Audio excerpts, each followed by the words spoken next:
Good morning, Radhe Radhe and जय श्री कृष्ण। मेरे प्यारे बच्चों, क्या हाल-चाल आपके? आई रियली होप सो कि आपकी ऑलमोस्ट सारी तैयारी हो गई होगी। आपके लिए हम लेके आए हैं 12 में बिज़नेस स्टडीज़ के लिए काफ़ी लोग हमसे पूछ रहे थे कि सर कोई टिप्स बता दीजिए, केस स्टडीज़ कैसे होता है या फिर एग्ज़ाम कैसे हैंडल करें? तो आज हम लोग उसी पे एक शॉर्ट वीडियो है, अच्छे से बातें करेंगे। क्या? कि भैया हमारा डिस्कशन 2 पार्ट में जाएगा। सबसे पहले कि भैया एग्ज़ाम के लिए कुछ स्पेशल टिप्स कि आपको बिज़नेस स्टडीज़ का एग्ज़ाम अटेम्प्ट कैसे करना है, क्या-क्या बात का आपको ध्यान रखना है, ये सब। एंड सेकंडली हम लोग इसमें जाएँगे कि सर जो हमारी केस स्टडीज़ है, उसको कैसे सॉल्व किया जाएगा, उसको कैसे हैंडल किया जाए। ठीक है? तो चलो सबसे पहले हम लोग चलते हैं यहाँ पे भैया 12 बिज़नेस में अगर आपको 90 प्लस स्कोर करना है, देखो ये आपको वीडियो कैसे काम आएगा? अगर आपकी तैयारी नहीं है, तो आप अगर इसको कर लेते हो, इन सब बातों का ध्यान रखते हो, तो आपके पास होने के चांसेस बहुत अच्छे हो जाते हैं। प्लस अगर आपकी ऑलरेडी तैयारी है, तो भैया आप बहुत ही अच्छा 90 प्लस स्कोर अपना यहाँ पे आप कर सकते हो, ठीक है? तो देखो सबसे पहली चीज़ क्या है कि देखो, अब बेटा क्या है कि आपके एग्ज़ाम तो बगल में आ गए हैं, ठीक है? तो आपको यहाँ पे सबसे पहला ध्यान रखना है कि आपको पैनिक नहीं करना है। आपको एकदम रिलैक्स रहना है, लंबी-लंबी साँसें लीजिए, रिलैक्स लीजिए, तब जाके क्या होगा दिमाग काम करेगा कि आगे प्रोसीड कैसे करना है। तो पहला आपका स्टेप क्या है? आपको पैनिक नहीं होना, एकदम रिलैक्स रहो। आपकी काफ़ी तैयारी हो गई है, बाकी टाइम है उसमें और रिवीज़न हो जाएगा, आपका हो जाएगा, परेशान मत होना। दूसरी चीज़ क्या है? देखो, जब भी आप एग्ज़ाम में जाते हो सकता है कि आपको अंदर का पूरा कंटेंट याद नहीं है क्योंकि इतना लंबा सिलेबस है, इतनी लंबी लैंग्वेज होती है, आपको वर्ड टू वर्ड याद नहीं है। लेकिन एनसीईआरटी बेस में भी अगर जाओगे तो हमें क्या ध्यान कीवर्ड क्योंकि इन द केस अगर आपको एक बार कीवर्ड तैयार हो गया, तो एग्ज़ाम में वहीं से आप आंसर को कैच कर सकते हो। और अगर आप कीवर्ड लिख के आते हो, तो एग्ज़ामिनर ध्यान देता है कि अच्छा चलो वो मेन कीवर्ड देखता है, अंदर की कहानी तो कई बार देखता भी नहीं है। आपने प्रॉपर्ली लिखा है दैट डज़न्ट मीन कि आप अंदर छोड़ दो, ठीक है? प्रॉपर्ली लिखा नहीं है लेकिन फिर भी क्या है कीवर्ड दिख जाता है एग्ज़ामिनर को वो दे देता है नंबर। आगे प्रेज़ेंटेशन के बारे में बेटा कुछ चीज़ें बातें करेंगे। प्लीज़ इसका बहुत ध्यान रखना। क्योंकि हमारा पेपर है थ्योरी, हमारा पेपर क्या है? थ्योरी। तो यहाँ पे बहुत ज़्यादा न्यूमेरिकल तो नहीं आएगा 1-2 के अलावा।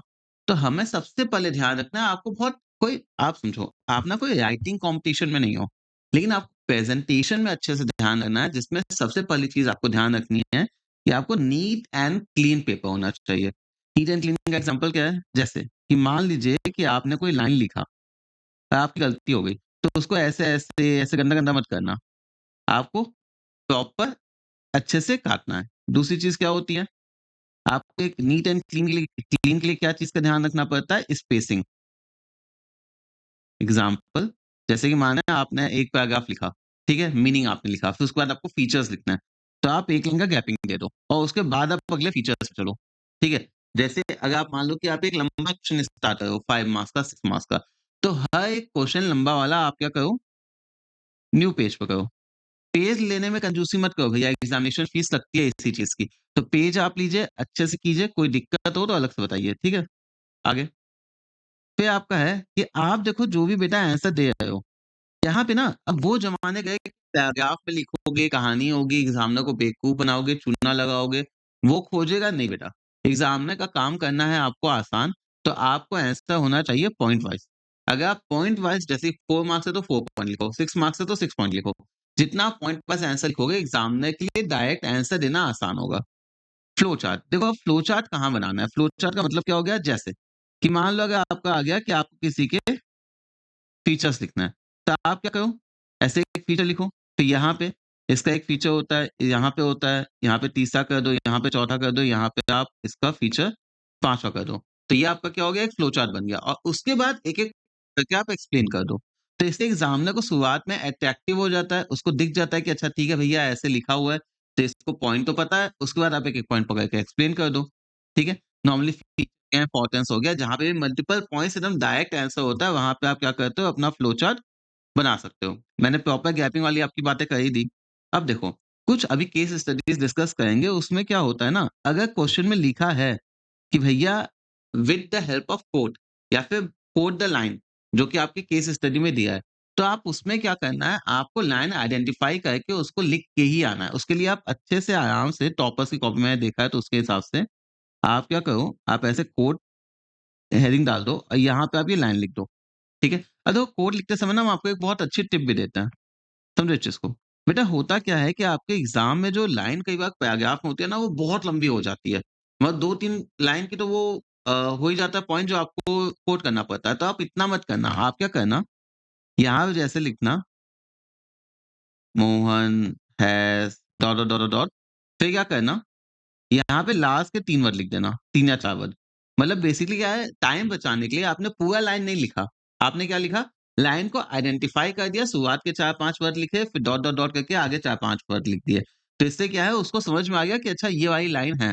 तो आपने क्या किया, अपना लाइन भी कोट कर दिया, ठीक है? अब देखो दूसरी चीज़ क्या है, आपको करना है मल्टीपल रिवीज़न। आपको क्या करना है, मल्टीपल रिवीजन, क्योंकि और कुछ करना नहीं है ना। देखो आपने काफ़ी सारी तैयारी कर ली है, लेकिन आप एग्ज़ाम तक जाते-जाते, क्योंकि कोर्स थोड़ा लंबा है, 12 चैप्टर हैं, तो इसमें आप जितना रिवीजन करोगे उतना आपका दिमाग अच्छे से काम करता चलेगा। ठीक है? आपके दिमाग में एकदम टॉप ऑफ द माइंड रहेगा, एग्ज़ाम में आएगा तुरंत स्ट्राइक आएगा।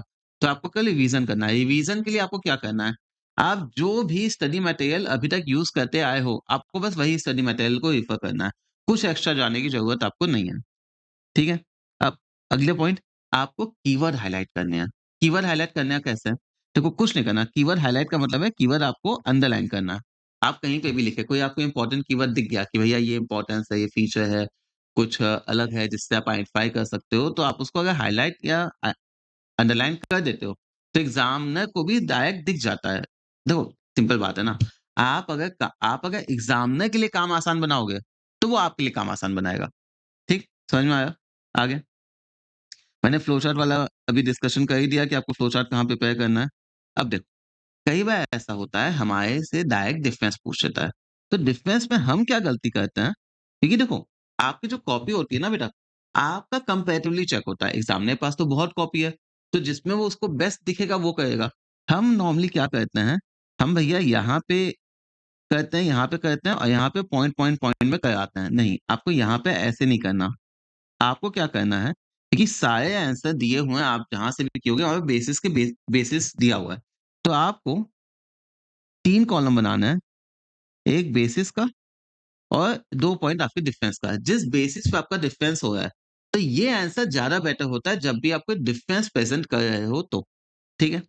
नेक्स्ट, फॉर प्रोसेस, अब देखो जब भी आप कोई प्रोसेस लिखते हो, जैसे कि आपने प्लानिंग का प्रोसेस स्टाफिंग का प्रोसेस लिखा या फिर आपने डायरेक्टिंग का या कोई भी आपने अगर प्रोसेस लिखा, तो उसमें आपको क्या करना है, step by step arrow maintain करना है। कैसे करना है मैं आपको बता रहा हूँ। देखो अगर आप कोई भी प्रोसेस यहाँ पे लिखते हो ना, तो आपको क्या करना है, ये करना है स्टेप 1, फिर नीचे आया, ये हमारा क्या हो गया, स्टेप 2, फिर क्या हो गया, क्योंकि देखो इसका क्या होता है ना, देखो बाकी पॉइंट तो आप किसी भी तरह मेंशन कर सकते हो, लेकिन ये जो पॉइंट्स होते हैं प्रोसेस हमेशा एक सीक्वेंस में चलते हैं। तो आप अगर इस तरीके से एक प्रोसेस को लिख के आओगे, जैसे हमने बोला ना फ्लो चार्ट, प्रोसेस वाले को फ्लो चार्ट मत बना देना। प्रोसेस वाले के लिए क्या करना, इस तरह से प्रेजेंटेशन करना, तो ये बहुत ही अच्छा आपका इंप्रेशन देता है एग्जामिनर पे कि नहीं इसको बहुत अच्छे से सीक्वेंस में सब चीज़ें आती हैं। ठीक? फिर क्या है? Full answer in MCQ. अब देखो क्या है ना, कई बार ऐसा होता है कि हम एमसीक्यू में बस लिख के आ जाते हैं 1 का ए, 2 का बी, सी का ए, तो यहाँ 3 का ए। तो यहाँ पे कई बार ऐसा होता है एग्जामिनर भी इतनी कॉपी चेक करता है ना, उसको ए, बी, सी, डी में देखने में गलती हो जाती है। गलती से गलती हो गई क्या फ़ायदा? तो आपको क्या करना है कि आप लिखे 1, आप क्या किए? आपने लिखा 1 का ए और ए का जैसे कि मान लो जो भी है फंक्शन ऑफ मैनेजमेंट या फिर किसका कोई एक प्रिंसिपल का नाम ले लेते हैं, division of work. Division of work आप कॉपी में लिखते हो ना, तो आपको 1 का लिखना है, ए लिखना है, आगे जो भी आंसर है, वो आपको वो आंसर भी लिख के आना है एग्ज़ाम में, ताकि तुरंत एग्ज़ामिनर को सीधा आंसर दिखे और वो नंबर दे दे, ठीक है? और देखो, जब आप क्वेश्चन्स को पढ़ते हो, आप उसमें ना लापरवाही नहीं कर सकते। आप मेरी बात समझो, बाकी पेपर्स क्या होता है ना, क्वेश्चन पढ़ने में कम टाइम लगता है, लिखने में ज़्यादा टाइम लगता है। ठीक है? यहाँ पे दूसरी चीज़ होती है, बिज़नेस में आपको बहुत ज़्यादा लिखना नहीं होता है, बहुत ज़्यादा आपकी इंक खर्चा नहीं होती है। लेकिन अब क्या होता है कि आप क्वेश्चन्स को पढ़ते कई बार हम बहुत स्पीड में पढ़ के निकल जाते हैं। क्वेश्चन क्या पूछा है, क्या नहीं पूछा है, उसमें गलती होती है। केस स्टडी भी आती है, अभी उस पे डील करेंगे। तो उसके लिए आपको बहुत ही ठंडे दिमाग से क्वेश्चन्स को पढ़ना है, दिमाग एकदम ठंडा रखना है, माइंड को रिलैक्स रखना है। तब जा अभी हम आपको एक ना ब्रीथिंग टेक्निक भी बताते हैं, ठीक है? अभी वो बताते हैं, तो उससे आपका दिमाग बहुत शांत हो जाएगा एग्ज़ाम के पहले। फिलहाल एक बार ये देख लेते हैं। को एमसीक्यू हमने नेम के साथ कर दिया, आपको क्लीन करना है। कोई भी आपको क्या करना है कि आपको जैसे मैंने बोला एक पेपर ऐसा होना चाहिए बस आप रीडेबल हो आपका, कीवर्ड आपको अंडरलाइन करनी है। जैसे कि आपने क्या किया अगर आपको हेडिंग के साथ लिखना है, जैसे प्रिंसिपल ऑफ मैनेजमेंट आया, तो उसके बाद आप इस तरह से प्रेजेंटेशन कर सकते हो कि भैया साफ-साफ दिखे, ये हेडिंग है, यहाँ पे 2 लाइन लिख दिया और उसके बाद थोड़ा-सा छोड़ के बाकी कंटिन्यू कर दिया। For big question new page flow chart point कीजिए और पॉइंट टू पॉइंट ज़्यादा ना यहाँ पे आप कहानी मत लिख के आओ एग्ज़ाम में। कि भैया हम पूरा कहाँ ही लिख दिए तो सोचेंगे एग्ज़ामिनर खुश हो जाएगा, नंबर दे देगा, नहीं। आपको क्या करना है कि आपको अच्छे से देखना है लास्ट तक मतलब क्वेश्चन को तमीज़ से पढ़ना है और पॉइंट वाइज़ आंसर देना है, ठीक है? अभी क्या होता है, देखो समझो टॉपिक मतलब क्या है ना, मेन सेंस क्या बनता है, आप अगर एग्ज़ामिनर के लिए चीज़ें आसान बनाओगे, तो वो आपके लिए आसान बनाएगा। आप एग्ज़ामिनर के लिए चीज़ें अगर टफ़ बनाओगे, तो वो आपको परेशान करेगा, ठीक है? अभी क्या हम लोग जहाँ हैं, केस स्टडीज़ के बारे में कुछ बातें करेंगे। और उसके बाद हम आपको लास्ट में एक ब्रीदिंग टेक्निक देंगे, जिससे आप क्या होगे, आप पैनिक के मोमेंट में भी एकदम रिलैक्स फील कर पाओगे। क्योंकि अल्टीमेटली हमारी गलती कई बार ऐसी होती है कि हम पैनिक हो जाते हैं। क्या करें, क्या करें? लेकिन अगर हम देखेंगे, आराम से करेंगे, रिलैक्स होंगे तो हो जाएगा, ठीक है? तो ये चीज़ तो आपकी हो गई कि आपको एग्ज़ाम में किस-किस चीज़ का ध्यान रखना है। आगे, केस स्टडीज़ में अब देखो क्या करना है। केस स्टडीज़ में जो हम आपको स्टेप्स बोले हैं, अगर आप वो फ़ॉलो करते हो ना, तो आपका सच्ची में बहुत ही अच्छे से चीज़ हो जाएगा, अदरवाइज़ आपको दिक्कत होगा। अभी हम लोग क्या है 2-3 केस स्टडीज़ भी डिस्कस कर लेंगे, ताकि आपको दिक्कत ना हो। ध्यान से सुनिए अब। सबसे पहले लोग गलती क्या करते हैं, आप देखो बेटा, हर एक चैप्टर में अगर आप जाओगे, हर एक चैप्टर में आपके ऑन एन एप्रॉक्स 8 से 10 कॉन्सेप्ट हैं। आपके चैप्टर कितने 12, तो देखा जाए तो लगभग 120 कॉन्सेप्ट आपके हो जाते हैं। बहुत बार लोग गलती क्या करते हैं कि कोई केस स्टडी आया, हम पैराग्राफ शुरू से पढ़ना स्टार्ट कर दिए। अब यहाँ पे दिक्कत क्या होता है, जो आप क्वेश्चन को पढ़ना स्टार्ट करते हो, स्टार्टिंग से केस स्टडी, तो आपके दिमाग में 120 कॉन्सेप्ट घूमते रहते हैं कि भैया क्या करना है, क्या नहीं, कहाँ से आया है, कौन से चैप्टर का है। आपको ये नहीं करना। सबसे पहला स्टेप में आपको जाना है और आपको क्या करना है, क्वेश्चन पढ़ना है। जी हाँ, जैसे कि मान लो कोई भी केस स्टडी देखते हैं, अगर हम कोई भी केस स्टडी उठाते हैं, तो जैसे कि यहाँ पे आप सबसे पहले इसको नहीं देखोगे, आप सबसे पहले किसको पढ़ोगे? क्वेश्चन को, कि भैया पूछना क्या चाहता है? क्वेश्चन क्या बोला है? इससे फ़ायदा क्या होगा? क्वेश्चन को पढ़ते ही आपको ये ध्यान आएगा कि मतलब दूसरे स्टेप में आपको क्या करना है, क्वेश्चन को देखते ही आपको कॉन्सेप्ट को हाइलाइट करना है कि दिमाग में आया। जैसे कि मान लो अगर हमें आ गया कि हमें किसी को जॉब पे रखना है, तो हमें क्या आएगा? अच्छा ठीक है, नहीं, नहीं ये हमारा स्टाफिंग चैप्टर से इक्विपमेंट का क्वेश्चन हो गया या फिर हमें कोई आ गया कम्युनिकेशन बेहवियर पे। ठीक है? एक सेकंड ना, एक सेकंड बस मेरी चार्जिंग खत्म हो रही है लैपटॉप की। गिव मी अ सेकंड में क्या है बच्चों तो हम इसको चार्ज लगा ताकि फिर कोई दिक्कत ना हो, ठीक है? चलिए ये भी हो गया। तो जैसा हम बोल रहे थे कि आपको फिर कॉन्सेप्ट पे ध्यान देना है कि भैया ये मैंने आइडेंटिफ़ाई किया, ये यहाँ से क्वेश्चन आया, ये मेरा कॉन्सेप्ट बन गया, तो मैंने क्या किया, अपना एक चैप्टर आइडेंटिफ़ाई कर लिया। अब आपको क्या करना है? अब आप जाओगे और सिंपल शांत दिमाग से पैराग्राफ को पढ़ोगे। पैराग्राफ भी एक साथ नहीं पढ़ोगे, बहुत ध्यान से समझना। देखो, अब पैराग्राफ मान लीजिए आपका हो गया, मान लीजिए बेटा कि आपका जो पैराग्राफ है, वो आ जाता है आपका एक लंबा-सा 10 टू 12 लाइन्स का पैराग्राफ आ गया, ठीक है? अब आपको क्या करना है, इस पैराग्राफ को भी आपको 2-3 पैराग्राफ में डिवाइड कर लेना है, ठीक है? और फिर आप इसको पार्ट-पार्ट में पढ़ोगे। तो आपको क्या होता है, कई बार ऐसा होता है कि शुरुआत के 2-3 लाइन तो केवल बकवास होती है, उसमें कहानी काम की नहीं होती है। और आप देखोगे कि आप जब इसको छोटे-छोटे पैराग्राफ में डिवाइड कर लोगे ना, आप इसको पिन पॉइंट कर पाओगे। अच्छा ठीक है, ये वाला पोर्शन इतना बात कर रहा है, ये वाला पोर्शन इतना कर रहा है। जैसे कि आप इसको 3 टू 4 लाइन्स में अलग-अलग डिवाइड कर सकते हो, एक लंबे क्वेश्चन को। अभी हम लोग करेंगे तो डिस्कस कर लेंगे, उससे आप पॉइंट कर लोगे। अच्छा ये वाला पोर्शन इतना है, ये पोर्शन इतना है, ये पोर्शन इतना है, इसमें ये बात बोली है, इसमें ये बात बोली है, इसमें ये बात बोली है। तो आप क्या कर सकते हो, आराम से इसको पैराग्राफ को लंबे वाले क्वेश्चन में खासकर आइडेंटिफाई कर सकते हो और मल्टीपल ब्लॉक में इसको डिवाइड कर सकते हो। आंसर देते समय आपको क्या ध्यान रखना है, एक तो आपको पॉइंट वाइज़ आंसर देना है, दूसरा आपको टू द पॉइंट आंसर देना है। पूरी कहानी नहीं लिख के आनी है। ठीक है? टू द पॉइंट का मतलब क्या हो गया? टू द पॉइंट का मतलब हो गया कि देखो, वो बात कर रहा है किसी कॉन्सेप्ट की। आप सोच रहे हो इस कॉन्सेप्ट से रिलेटेड ये कॉन्सेप्ट है, चलो यहाँ पे भी डाल देता हूँ। ठीक है? तो ये नहीं करना। आपको जितने मार्क्स दिए हुए हैं उसके हिसाब से टाइम एलोकेट करते हुए पेपर अटेम्प्ट करना है। जितने पॉइंट्स आपके दिए हैं, उतने पॉइंट्स के हिसाब से आपको आंसर देना होगा। कोई भी ज़्यादा लिखने की ज़रूरत नहीं है। कोशिश करना है कि जितने कीवर्ड होते हैं ना, कीवर्ड बोलना है जैसे कि जो हमारी वर्ड लिमिट होती है ना, वर्ड लिमिट आपको मिल जाती है पेपर में कितनी है, कितनी नहीं, ठीक है? तो आप उसी के बेसिस पे कोशिश करो कि दो, बहुत ज़्यादा मत दो, बहुत कम मत दो, ठीक है? फिर जैसे मैंने बोला कोट है, कोट में आपको क्या करना है, आप शुरुआत के 3-4 वर्ड लिखते हो, फिर डॉट, डॉट, डॉट करके आप आखिर में लिख देते हो। ठीक? ये आपकी थी कि आपको क्वेश्चंस को अटेम्प्ट कैसे करना है केस स्टडी वाले को। सबसे पहला स्टेप आपको क्वेश्चन पढ़ना है, कॉन्सेप्ट हाइलाइट करना है, फिर पैराग्राफ पढ़ना है, पैराग्राफ में से आपको आइडेंटिफाई करना है ये कौन-सी काम की चीज़ है, फिर आपको पॉइंट वाइज़ आंसर देना है, बाकी ज़्यादा घूमना नहीं है, आपको फिर क्या होता है पॉइंट वाइज़ आंसर देना है, आप अगर इन द केस अगर क्वेश्चन में कोड बोला है तो आप लिख दोगे, ठीक है? अब हम लोग क्या करते हैं 1-2 केस स्टडी देख लेते हैं ताकि दिक्कत ना हो। जैसे हम लोग यहाँ पे देखते हैं, ये क्वेश्चन देखना है। अब देखो यहाँ पे हमें क्या बोला है यहाँ पे अगर हम जाएँगे सबसे पहले Mrs Lakshmi working is as a human resource consultant in the firm that manufacturing cosmetics सब बकवास है, हमें ये अभी देखना नहीं है। सबसे पहले स्टेप में हम क्या देखेंगे बेटा? ये identify the incentive and explain its type which has been suggested by इतना। तो भैया क्या होता है आइडेंटिफाई द इंसेंटिव हमें पता है इंसेंटिव हमारे 2 होते हैं, फाइनेंशियल या नॉन फाइनेंशियल, ठीक है? और भैया उसके कितने टाइप्स होते हैं। तो देखो ये देखते ही मैंने अपने चैप्टर को एक कंसाइज़ कर लिया ना। अच्छा इंसेंटिव में जाना है, अब जैसे ही हम देखेंगे वहाँ पे हमें दिखेगा फाइनेंशियल है कि नॉन फाइनेंशियल है। अब यहाँ पे पैराग्राफ है, पैराग्राफ ये तो छोटा-सा है, तो इसमें तो अलग से डिवाइड करना नेसेसिटी नहीं है। Mrs. Lakshmi of the Human Resource इतना cosmetic which is facing a problem of employee turnover employ छोड़ के भाग जाता है। The CEO of the company invited suggestion for her relating talented employee retaining भैया हमें उन्हें रखना है। Mrs. Lakshmi commit that the good employee will be evolved in the way that create the feeling of ownership among employee and the same time make contribution towards the growth of the organisation, ठीक है? अब देखो ownership कैसे आती है? Ownership बोलने से नहीं आती है कि भैया आप भी आओ मेरे ऐसे ओनर हो, आप ही मालिक हो, बोलने से नहीं, आपको कुछ देना पड़ता है। शेयर देना पड़ता है प्रॉफिट का, स्टॉक ऑप्शन देने पड़ते हैं, को-पार्टनरशिप देनी पड़ती है, कुछ ऐसा। तो पैसे के टर्म में आया ना फ़ील, तो यहाँ पे क्या हो गया?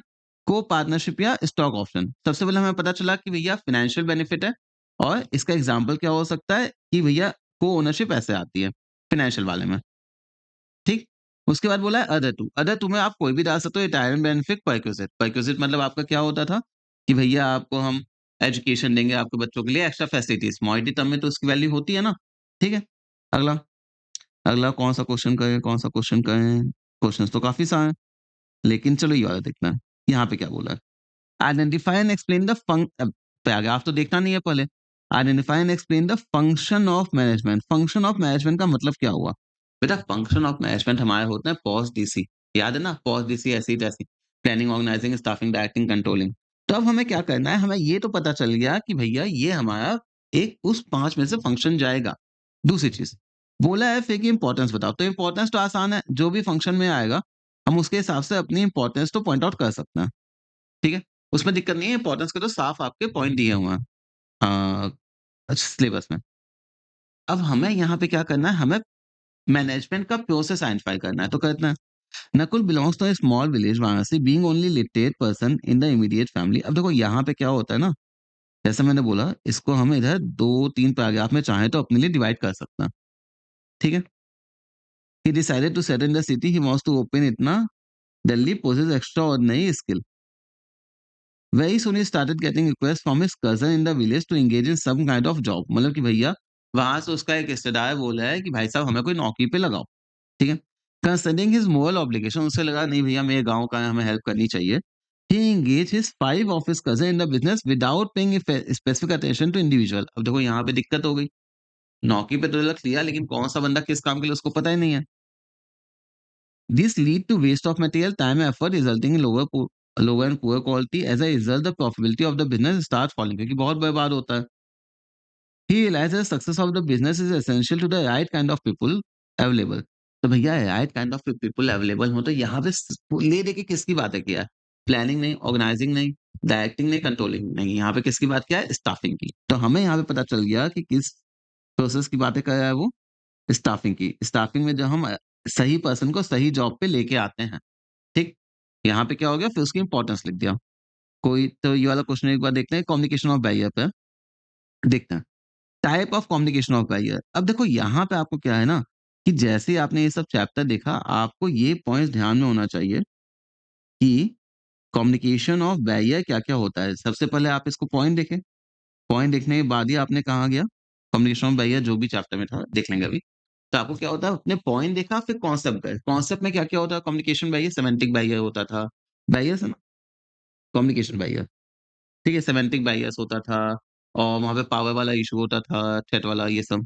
तो यहाँ पे क्या जाएगा देखते हैं, वो पता चल गया। फिर बेनिफिट ऑफ ट्रेनिंग, देखो ये तो डायरेक्ट क्वेश्चन है, इसके लिए तो हमें पैराग्राफ पढ़ना भी नहीं है।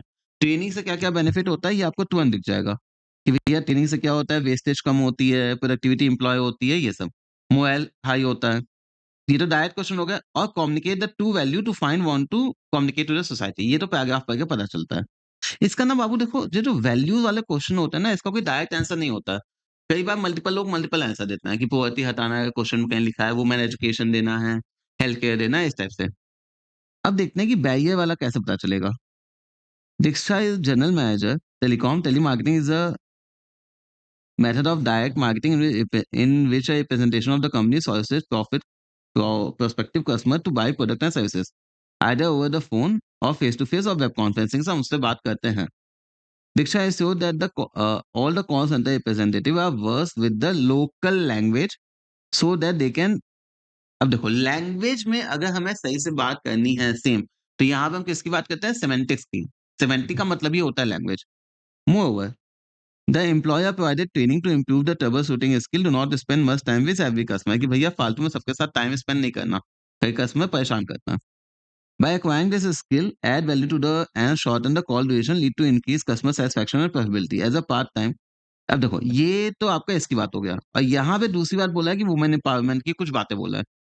हमें यहाँ से क्या पता चला, लैंग्वेज की बातें करता है, मतलब ये हमारी बात किया है, कहाँ गया कहाँ गया कहाँ गया कहाँ गया कहाँ गया, सेमेंटिक बैरियर की बातें किया है, ताकि लोकल लैंग्वेज में जब हम बात करें तो हमें दिक्कत ना हो।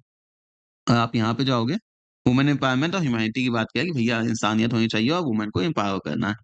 ये क्लियर हुआ? आपको कैसा आइडेंटिफाई करना है, ठीक है?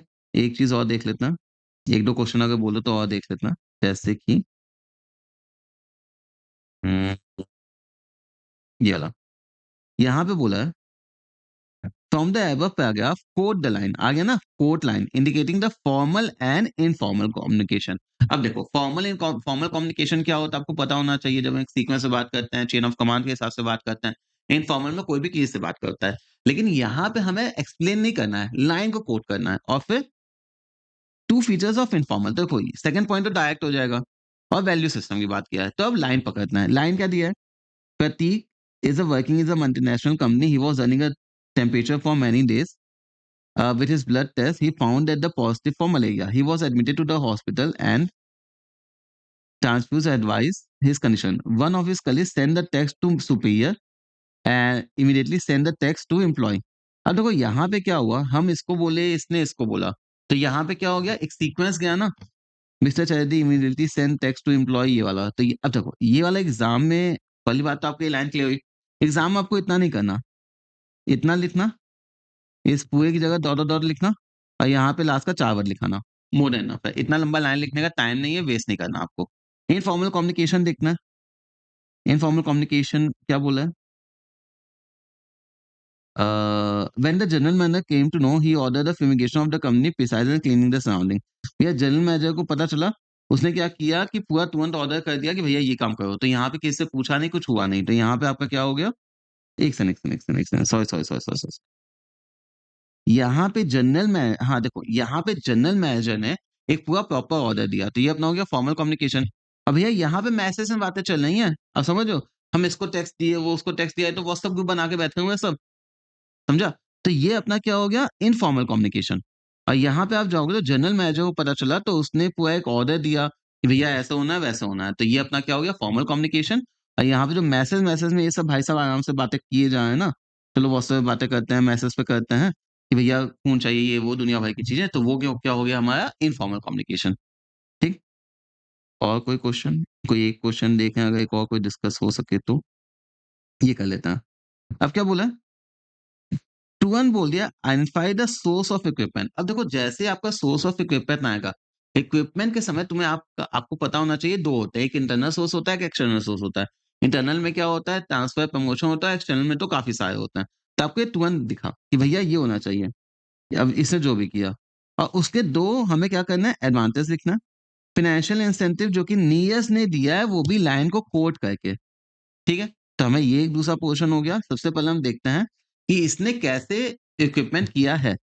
पता इसने क्या किया Neeraj is working as a swing operator in export house his basic work is to stream इतना इतना इतना and excess process considering the fact that Neeraj is an experience operator he is well verse in the fundamental of internal production and good communication skill the plant superintendent in the office recommend his name production manager. अब देखो ये यहाँ था, अब production manager इसको बनाना चाहे तो हम क्या करें इसका प्रमोशन करें for supervisor consequently Neeraj assign to post और सुपरवाइजर और उसकी सैलरी इंक्रीज कर गई। तो यहाँ पे क्या हुआ मैंने प्रमोशन किया, प्रमोशन से क्या हो गया इंटरनल सोर्स है, यहाँ पे मैंने किया प्रमोशन से। इसका 2 एडवांटेज हम लिख सकते हैं, ये तो डायरेक्ट क्वेश्चन है। आगे आगे बोला है कि आप इसका क्या करो कोट करो कि क्या-क्या आपका होता है। जैसे आपको इसकी सैलरी बढ़ गई, ठीक है? और हम क्या करते हैं इसको मेडिकल एड भी दे रहे हैं, तो वो परक्विजिट वाला थोड़ा-सा आ जाएगा काम। तो आपका क्या हो गया पे एंड अलाउंस में आपकी उसकी सैलरी बढ़ गई और ये परक्विजिट वाला काम हो गया जो हम उसके बच्चे को दे रहे हैं। क्लियर हो गया? मेरे ख्याल से अब इस वीडियो से आपको एक बहुत ही अच्छा आइडिया लगा होगा कि आपको क्या-क्या चीज़ें ध्यान रखनी है अपने बिज़नेस स्टडीज़ के पेपर के लिए प्लस आपको पेपर को ये हम आपको एक बार दिखा देते हैं इन द केस अगर आपको नोट डाउन करना है कहीं कि क्या-क्या टिप्स होनी चाहिए। ठीक है? ये होना चाहिए और आपका क्या केस स्टडीज़ में ध्यान रखना है। एक चीज़, सर आपने बोला था कि एक ब्रीदिंग टेक्निक आप बनाओगे रिलैक्स होने के लिए, बहुत ही आराम से बताते हैं क्योंकि कई बार ना नर्वसनेस समय भी होती है, इंसान है। तो आपको क्या करना है, जब भी आपको ज़्यादा लगे, आपको कुछ नहीं करना। आप ब्रीदिंग टेक्निक के लिए क्या करो, सबसे पहले तो 4 सेकंड्स तक आपको क्या करना है,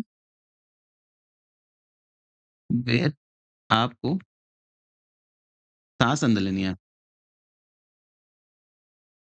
4 सेकंड। फिर उसके बाद आपको क्या करना है, 2 सेकंड तक आपको इसको क्या करना है, होल्ड करना है और फिर 6 सेकंड तक आपको इसको क्या करना है, आउट करना है, मतलब आपको इन्हेल करना है और यहाँ पे हम बोल सकते हैं कि आपको इस चीज़ को एक्सहेल करना है। जब आप इस तरीके से प्रोसीड करते हो, तो आपका क्या होता है, चीज़ें बहुत आसान हो जाती हैं, रिलैक्स आप फ़ील करते हो। ऑब्वियसली एक बार नहीं, आप इसको यहाँ पे 4 से 6 बार 4 से 8 बार करोगे, ठीक है? 4 टू 8 टाइम्स करोगे तो आपको बहुत रिलैक्स फ़ील होता है, ठीक है? अब बेटा एक चीज़ आपको फिर से बोलेंगे, एकदम अच्छे से, एकदम भी पैनिक मत करिए।